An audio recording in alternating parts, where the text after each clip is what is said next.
Now, Washington Mornings on the Mall. 105.9 FM. And AM 630. WMAL. 7:07 on WMAL. Brian Wilson, Brian Neiman, joined on the phone by our legal analyst, all-around good guy, JOE DIGENOVA. Joe, how are you?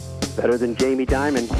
Yeah, well, a lot of us are today. Although I'd take his bank account. Yeah, that's right. Joe, I want to start with a story that we talked about at the top of the 6 o'clock hour. It has to do with the Reverend Jeremiah Wright. There's a book out by a guy named Edward Klein. It's called The Amateur. It's going to be discussed a lot, I think, in the coming days.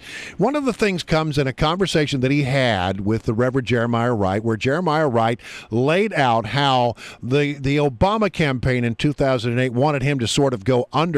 And he says that he was offered $150,000 to sort of not be in the pulpit for a while through the campaign. He said, well, did it come from President Obama directly? No, it came from a friend of Barack, and it was sent through to a member of the church who then passed it on to me. And then he goes on to recount that there was a meeting later between he and the presidential candidate Barack Obama in which some things were discussed. But now, does any of that raise sort of the hairs on the back of a prosecutor's neck? Is there anything? Well, not really, depending on what we right now, based on what we know, it probably sounds like no. No, because right now, where did the money come from? Yeah. Did it ever go to the campaign? Well, apparently the money wasn't taken.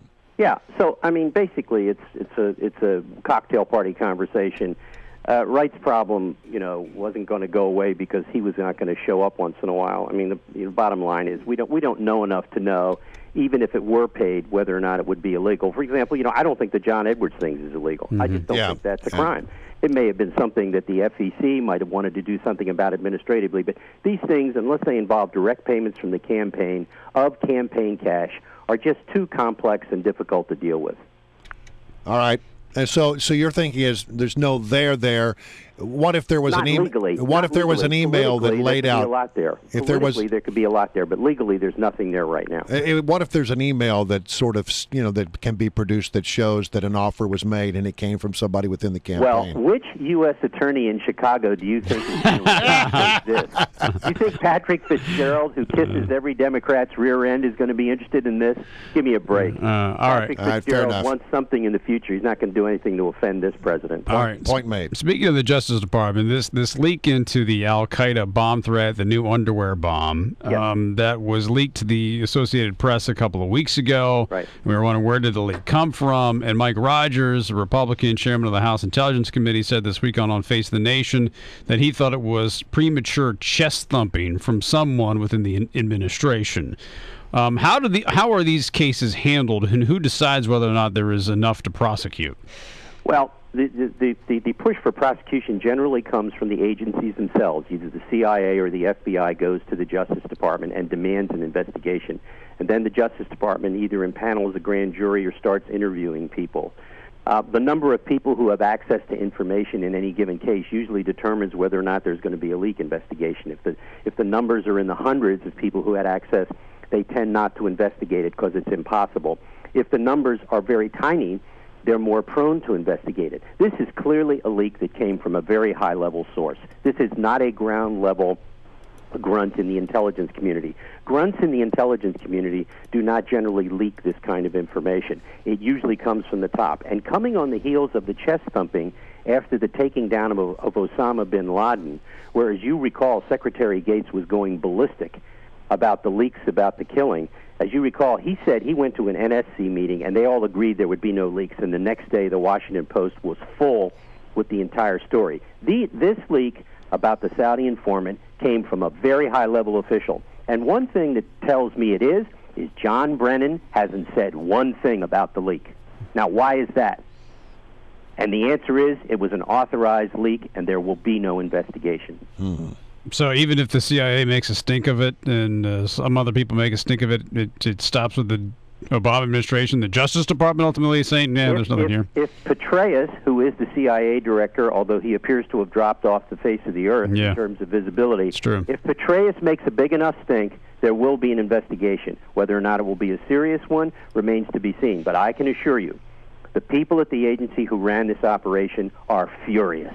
They are absolutely furious. And they know that it was a hack from Chicago who did it. Would they know that if it came from their own agency? Oh, they would know right away. This came from a White House NSC source. This is clearly a high-level leak, went to AP, definitely out of the NSC or the White House at some very high level where there was detailed knowledge after a briefing. This is a no-brainer. There is a movement within the House of Representatives to bring a contempt citation against Eric Holder, the Attorney General of the United States, over the Fast and Furious matter. Conservatives apparently are pressing the Speaker to move forward on it. The Speaker, one reads, is a little reluctant to go forward on it. Your thoughts? It's something that will never go anywhere, even if they were to vote a contempt citation against him.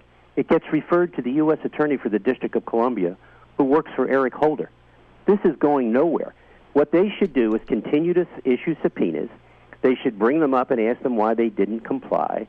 Or this will go nowhere. Now they can keep it a political issue by voting contempt, but if they do so, they must understand that it's going nowhere. It's also a political distraction. They ought to stick with jobs.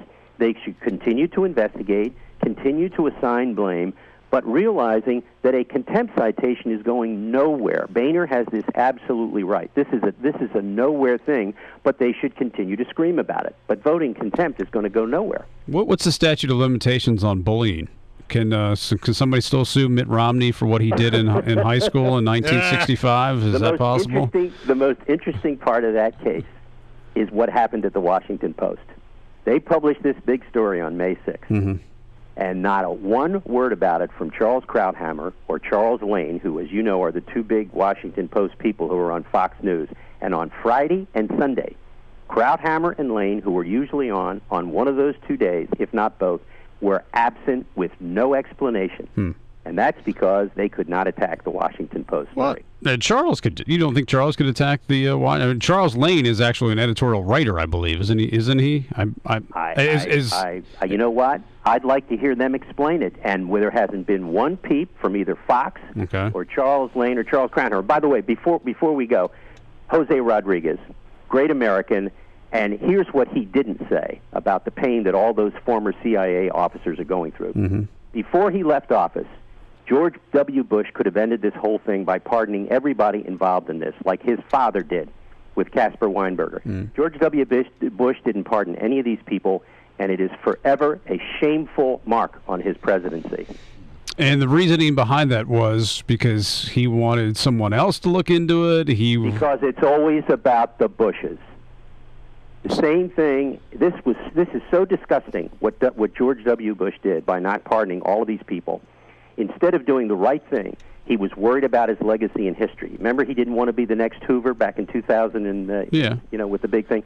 This is exactly the same thing. He didn't want to be remembered for pardoning something for somebody he thought did wrong. Plus, the president was surrounded by some very bad lawyers, both at the White House and DOJ, who didn't give him good advice. All of these people should have been pardoned. None of this would have happened. Eric Holder and the president never would have been able to investigate these people. This is a shameful part of Bush's presidency. Okay, Joe, tell us what you really think. Okay. Hey, let me just say something. We represent some of these people at the agency from time to time on things. They hate him over this. This goes to the bone with these people. All right. They were abandoned on the battlefield. Joe DiGenova, our legal analyst. Thank you very much, Joe. Good to have you.